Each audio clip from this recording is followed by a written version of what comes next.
Welcome back, students, for part 2 of your fall final review. This one should be quick since most of this stuff we already covered recently, since this is everything we've done in the second 9 weeks. And it'll be a lot more simple, I guess, because of the way that the questions are asked, that I'm going to show you the easier ways of doing it. Obviously, when things are more complicated, I'm showing you those ways, like if that's just what needs to be done. But if there are multiple ways to solve a problem and the question doesn't specify how it wants you to do it, I will show you the easier way to do it. Okay? So starting off with attributes of quadratic functions. So remember, a quadratic function is this U-shaped graph, this parabola. So the attributes are things like domain, which for a parabola is always going to be all real numbers. So domain's how far left to right it goes left to right forever. That's always going to be all real numbers. Range is how far up and down it goes. So that would be starting from my vertex going either up forever, or if it's an upside down parabola, for my vertex going down forever. My x-intercepts, as always, they have different names for a quadratic function. They can be either my roots, they can be called the zeros, or they can simply be called x-intercepts or solutions. So if you see any of those words, that's a hint that we're just looking for the x-intercepts, and we'll look at a couple of problems like that. We've got our y-intercept, and we have our vertex, which is h and k, very important. We also have this line that splits our graph in half. You need to know this. This is our axis of symmetry. My axis of symmetry is always going to be an equation that is x equals, very important, x equals h. So whatever the x value of the vertex is. And then depending on if my graph is facing up or if it's facing down, I will have either a max or a min, and that will be just the y value of the vertex. So in this graph, for example, it's facing up. It has a minimum at -4, for example. So, for example, here I have this function that they have given me. So we can actually go straight to Desmos and plug this function into Desmos and see what it looks like and figure out our domain, range, x-intercept, y-intercept, vertex, if it has a maximum or minimum, and what our axis of symmetry is. So, starting out, we are asked about our domain. So, domain is how far left and right the graph goes. So if I zoom out, I'm looking at the domain, and I'm looking to see if it stops going side to side. No, it keeps going. It doesn't stop. Okay? So because it doesn't stop, and this is true for all quadratic functions, so all the u shapes, my domain is going to be -infinity to infinity, or all real numbers. Also, I apologize, guys. I am sick. So if you hear me sniffling, it's because I'm sick. Alright, then I look at my range, which is my y values, or how far up and down it's going.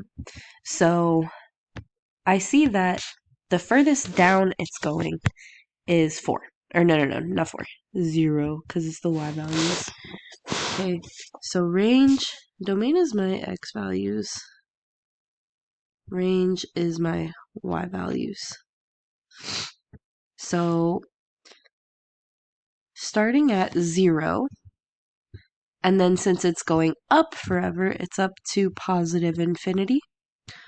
Or I could say Since it's range, it's y. And then since it's going up, it's greater than or equal to. And then that y value is 0. Okay, then moving on, we've got our x-intercept, which Desmos is so nice, it labels it for us. This is our x-intercept. Then when we're looking for our y-intercept, we see that it's right here.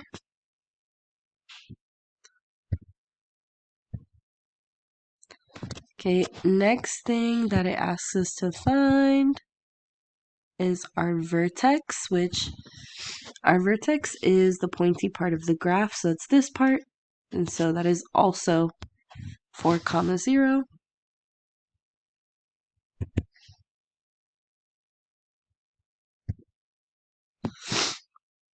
And so since our graph is facing up, this is a minimum, and it's a minimum, and we just the y value. So we just care about the y value, and that would be 0. And then finally, our axis of symmetry. We already said axis of symmetry is always x equals, and it is the line that splits it in half, so it's going to be x equals whatever this x value is. And that's the x value of our vertex, which is 4. Okay, and that is it for this problem.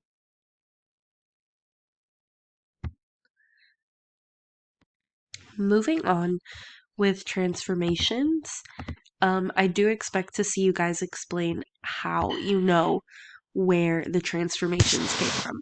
So, for example, if I'm seeing a quadratic equation, I'm seeing it usually in vertex form with a, h, and k. H tells me a couple of things. If h is greater than 0, which is positive, that means my graph is facing up. If my a is negative, or less than 0, it means that my graph is facing down, or that would also be called reflected across the x-axis.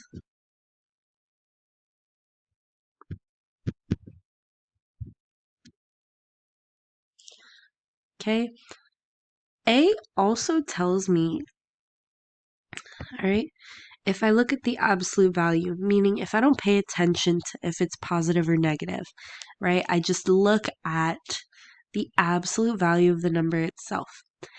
Let's say it was something like 1/2 or 1/3, a number that is less than 1, that would be a compression.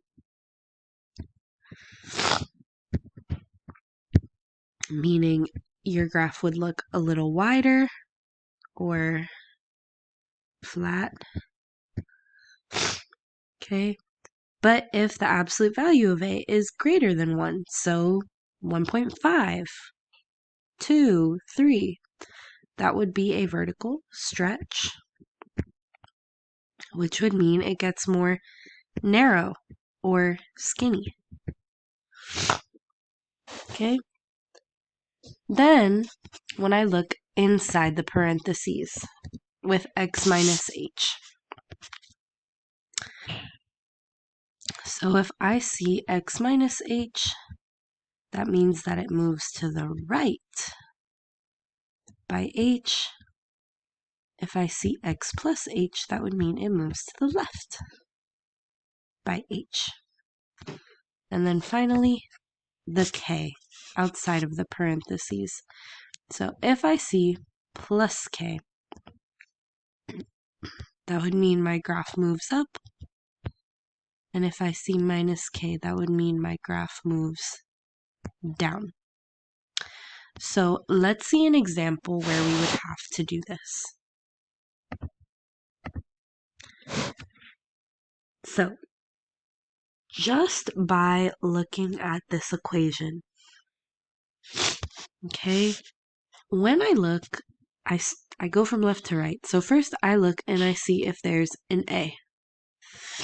Well, if I don't see an A value, I assume it is a 1, okay? So if A is 1, then it's positive, right? So 1 is positive. So it would face up, right? The graph would be facing up. Then when I look at 1, I look at the absolute value of 1. That is just 1. So because it is not greater than 1, it's not a stretch. Because it's not less than 1, it's not a compression. So it is neither. Or you could say none. I don't care. Then I look. I see if there is a number inside of parentheses. There is no number with the x. In fact, there are no parentheses even because there's nothing inside the parentheses with x. They don't have to put anything. So because there is nothing, it does not move left to right at all. And then finally, I look at the minus 5. Since it is minus 5, so because of the minus 5, it moves down 5. So if I were to look at this graph, it would be facing up. It doesn't get any skinnier or fatter. It doesn't move left to right. All it really does is move down 5. So my graph would look something like this. And honestly, nobody's stopping you from using Desmos to check your answer. Just know that when I'm asking for justification or for an explanation, it should be quick little tidbits like this, or even an arrow showing me like, hey, I know this because of this. I know this because of that also. I know this because of this. And I know this because of this. Like, it doesn't have to be anything crazy. I just need to know that you know what you're talking about. Moving on. Solving quadratic equations. So on your test, you're going to see something like this where it says find the solutions or solve. Okay, and it doesn't specify how it wants you to do it. So I'm going to show you one of the simpler ways that we've talked about doing it. Not even the quadratic formula. We are going to look for the x-intercepts. Okay? But before we look for the x-intercepts, I need to make sure that I can spell. Before we look for the x-intercepts, we always want to make sure that it's equal to 0. Okay? If it is, guess what? We can take this, and plug into Desmos so we can get a look at our graph. So let us take a look at our graph. Okay, so notice how I plugged in just this part. I did not type in the equal 0 part. I don't want to see the 2 straight lines. I want to see the U shape. Okay? So when I see this graph, I click here on the x-intercepts. What? And so these x-intercepts, these are my solutions. My solutions are x equals -9 and x equals 4.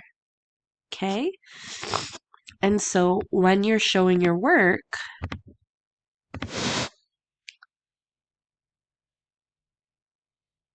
it was something like that. Okay, that's not exactly how it was.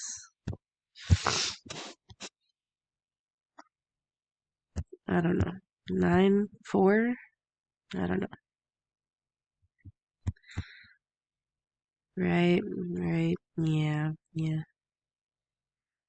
So it's a -9 and then +4. And so your answers are x equals -9, x equals 4. So these are your answers. And this stuff is your work. Okay, that's just you showing me how it looked in Desmos, how you knew, where you found your answer. Okay, now for the next one, notice that I check if it equals to 0. It does not. Remember that we do need to get our equation rearranged. We need to rearrange our equation and have it set equal to 0 before I can plug what I need to into Desmos and get the right picture.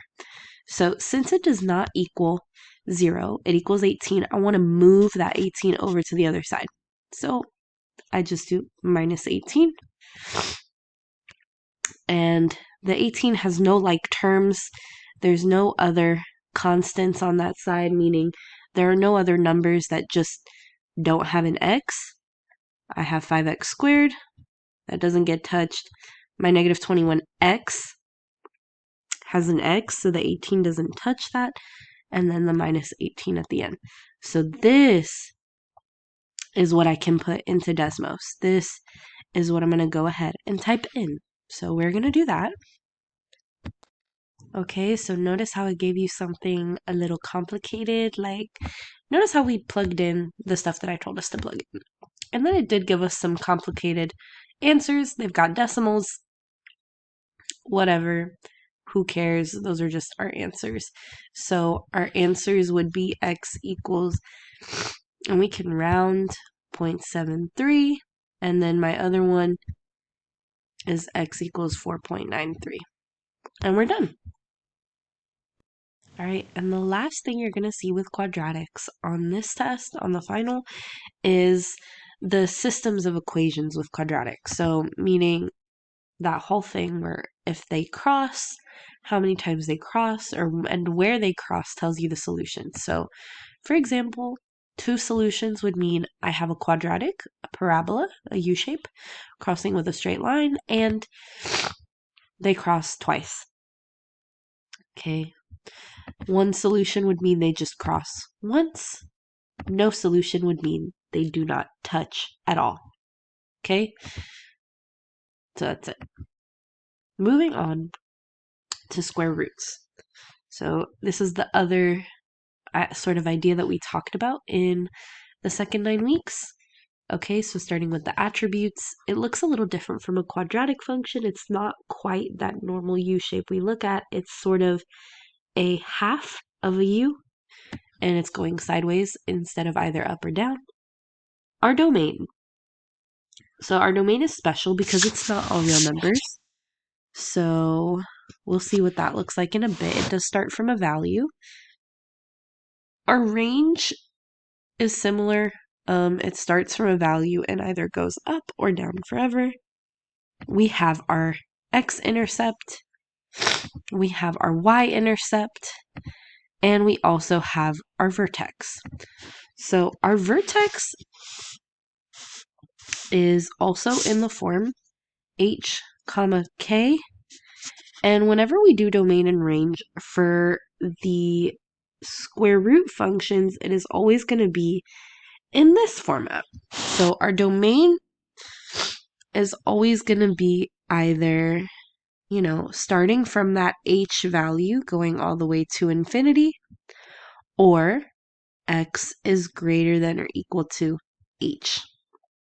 For our range, it is, since range is y, right? And it's starting from our vertex. If it's going up, it'll be starting from k up to infinity, going up forever. Y is greater than or equal to k. Or if it's going down forever, negative infinity to k. Or that y is less than or equal to k. So there are 2 scenarios. And then the 2 different ways to write it for each scenario. Okay, so let us look at an example. So here we've got 1/2 square root of x minus 3 plus 1. And we have to look at the domain, range, x-intercept, y-intercept, vertex, maximum. Okay, so let's look at this on the graph on Desmos. Right here. Here, I have plugged in my graph. I see my vertex. It's at 3, 1. So I'm just going to label that real quick. Sometimes it doesn't always pop up what your vertex is, which is kind of annoying, but you have to like just search for it a little bit. So our vertex is 3, 1. So we're going to use that to work with our domain and our range and all the other stuff, really. Domain. Okay, so as we said, our domain does have to do with our vertex because our vertex is like our starting point. It's pretty important for us. So there's 2 ways we can write it. Since our x value starts at 3, we can say it goes from 3 to infinity, since it goes all the way to the right, positive infinity. Or we can say that x, since it goes to the right, is greater than or equal to 3. X because domain is x. Range has to do with our y values. Since my first y value where I start, my vertex is at 1, it goes from 1 to infinity, since it goes up forever. Or we could write that as y, because we're talking about range, greater than or equal to, because we're going up, 1. And that's how we would write our range.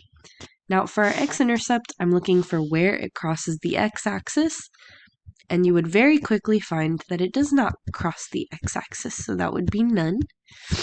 For the y-intercept, you would look for where it crosses the y-axis, and you would find that it does not, so that would also be none. And that is okay, that is possible, but we are checking that they don't cross this for the x or this for the y. Okay, so be mindful of that. Then, what's the other one? The vertex? I know max-min was one of them. Okay, our vertex, we already found it. We said it was 3, 1. And then finally, it asks if we have a maximum or a minimum. So, since this graph is going up forever, that would mean we have a lowest starting point. It starts from the bottom and then it goes up forever. So we have a minimum. And now remember, we just care about the y values, always, no matter if we're talking about minimum or maximum. So our lowest y value is 1. Okay? Cool, that's it for that problem. All right, going on to transformations, we see vertex form again. We see A, H, and K again, like we did earlier when we were talking about quadratics. So you won't be surprised to learn that A, H, and K do the exact same thing here. So so again, when A is greater than 0, meaning when it's positive, our graph faces up. It points up, I guess, would be a better way to describe it for this one. If A is less than 0, or if it's negative, it points down, which would also be called a reflection across the x-axis.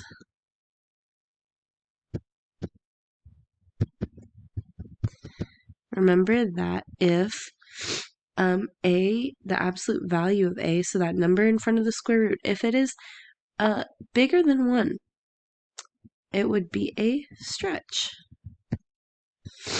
which would mean that our graph would look taller, or skinnier, however you would want to call it. It would look more tall for a square root function. If it was smaller than 0, it would be a compression, or the graph would look flatter. Okay, for x minus h, we will find the same thing happens. So I look inside of the square root, and I see that if it's x minus h, my graph would move to the right. If it's x plus h, my graph would move to the left. And then with k, I find that if it's plus k, it would move up.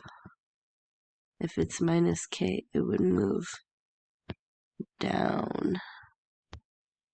Okay, so let's look at an example. Oh, shoot. All right, so first things first, I look outside of the square root. So again, I don't see a number, I just see a minus sign. I don't see a number. I assume it is a 1. Okay, don't worry about the horizontal stretch compression thing. So A has to do with if my graph is facing up or down, and if it is a stretch or a compress. So when I look at minus 1 is negative, which means that my graph is going to be pointing down. Then I look at the absolute value of negative 1. The absolute value of negative 1 is simply positive 1, because absolute value doesn't change the number itself, it just switches the sign to positive no matter what it is. It'll always make it positive. Well, 1 is equal to 1. It's not greater than 1, it's not less than 1, it's equal to 1, so there is no stretch or compression. Then I look inside of the square root, and I find we've got x minus 1. So because it's x minus 1, it is going to move to the right by 1. And then I see this plus 2, and because of that plus 2, I find that my graph is going to move up 2. So either point me an arrow or write out a little, like, not even a sentence, because it's not even a sentence, just a little blurb explaining to me that you know why these things happen. Okay, moving on to solving square root equations. These are kind of the two types of problems you're going to see. If you'll notice here, we've got a square root on one side of the equal sign, and on the other side we just have a number. On the other type of problem, we have a square root on one side, and then we have that it is equal to x. So two different types of problems, two different types of outcomes. We'll start out with the first one. So here, I just want to get x alone. The furthest thing away from x is that plus 7, so I'm going to start there. I'm going to get rid of the plus 7. I'm going to do minus 7 on both sides. Here that cancels out, and I'm just left with 9 times square root of x. And then I've got 16 minus 7, which is 9. Then I see that there is a 9 in front of the square root. I want to get rid of that 9. It is just sitting out there. There's no plus or minus sign in between them, so I assume it is multiplying, so I divide by 9 on both sides. Here these cancel out. I'm just left with square root of x. And then 9 divided by 9 is 1. Okay, then I want to get rid of the square root. Magic step, the opposite of the square root is squaring. So I put parentheses, I put my squared sign, my exponent of 2. And here these cancel. So this is just x, and then it equals 1 squared, or 1 times 1. And that is just 1. And so there is my answer. Now, on the other hand, on the other type of problem, notice how here I have x on both sides, so we're not quite sure what to do. But I want to get rid of the square root. I don't like the square root.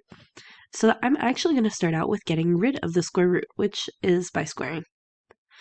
So on this side, I won't have a square root anymore. I'll have x plus 2, and then it'll equal just a plain old x squared. Now what? Now this is a quadratic problem. I want to, when I don't see a square root anymore, I just see squared, I want to get it equal to 0. This is kind of like what we talked about in a previous problem. So I subtract x squared from both sides. I rearrange my problem so that now it is equal to 0. And then I have negative x squared plus x plus 2 equals 0. Now, honestly, I can just take this, put into Desmos, right? I can put this into Desmos. and look at graph for my x-intercepts. Okay, so I'm going to look in Desmos super quick.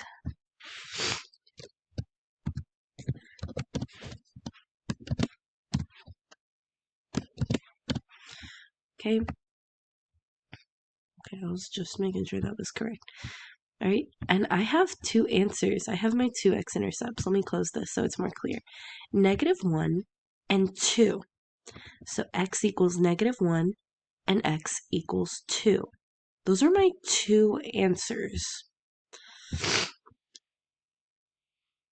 So if you drew a quick little sketch, you'd be like, okay, x equals -1, x equals -2. Those are my two answers. Or so you think. Sorry, that's a +2. Okay?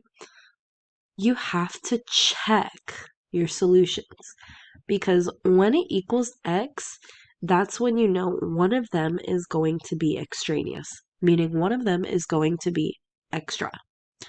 So what I'm going to do is I'm going to check by, on one line in Desmos, putting parentheses wherever x is on one line for the first half of the equation, and then the other side of the equation, I'm going to put parentheses for x, and I'm going to check that they are the same. So I'll show you what I mean.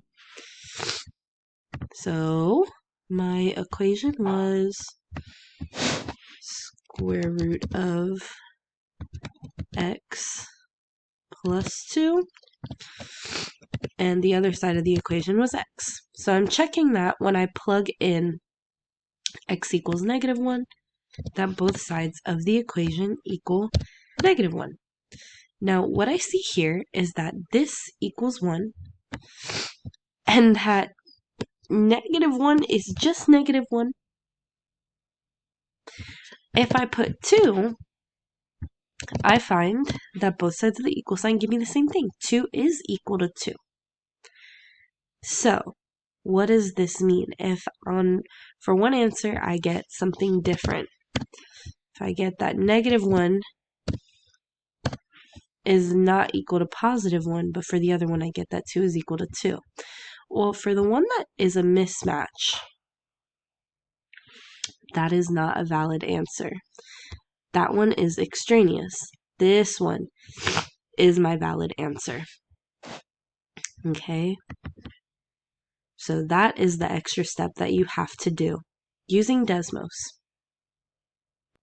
All right, one of the last things that we will go over is finding the inverse of a function. Okay, so finding the inverse of a function, the steps. So we need to start out by first rewriting it in a nicer way. So where I see f of x, that just means y. So I'm going to write y equals square root of x minus 7 plus 4. But my first big step is to switch x and y. So I've got x equals square root of y minus 7 plus 4. Cool? Then what I do from here is I solve for x and y. Oh my god, what the flip am I saying? You just solve for y. What the heck? Oh my god, my brain farted. So I solve for y. So I use inverse operations. So I do opposite things to get the y alone. So when I'm trying to get y alone, I see on this side of the equal sign, the furthest thing away from y to start with is the plus 4. What's the opposite of plus 4? Because that's what I have to use to get rid of it. Minus 4. What? So I've got, on this side, I've got x minus 4. I still got my equal sign. And then I just bring down the square root of y minus 7. Then I want to get rid of the square root because the square root's covering the y and the minus 7. So I put parentheses. I square it because the opposite of square root is squaring. So I put parentheses in the square. That gets rid of my square root over here. So I'm literally just left with y minus 7. And then here I've got x minus 4 squared. Cool. The last thing that's with the y is minus 7. So I do plus 7 because that's the inverse of minus 7.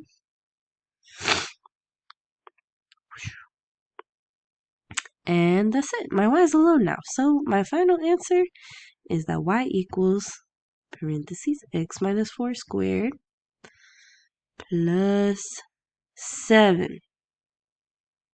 Now, remember, when we're doing the quadratic and the square root functions, we have to include the domain restriction, which is basically saying the way that we cut it in half.